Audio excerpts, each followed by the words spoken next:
Kapin 1 ka milyon ka pesos ang halit bilin sang sunog sa Barangay Boulevard kag West Habog-Habog sa Molo. Samtang electrical connection ang ginalantaw sa mga bombero nga gintunaan sang kalayo. Nakatutok si Zen Kilantang.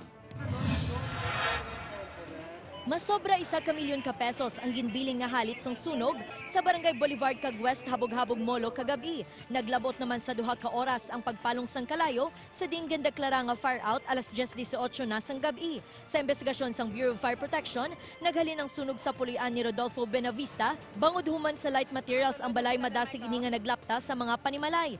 Nakita namin yung doon, yung nautod-utod talaga na possible sanhi ng overload or nag-short circuit ng kanyang kuryente.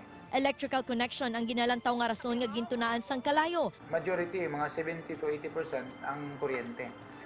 May isa naman tayong anggulo na tinitingnan base sa mga sinasabi ng mga tao doon kagabi na may isang matanda na lalaki na nagbili ng kandila. So wala namang nag-support sa kanyang...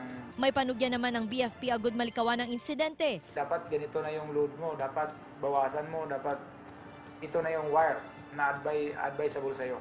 So matuto tayong pumunta sa mga tamang tao, tamang kinaukulan para manatiling safety yung ating kabahayan.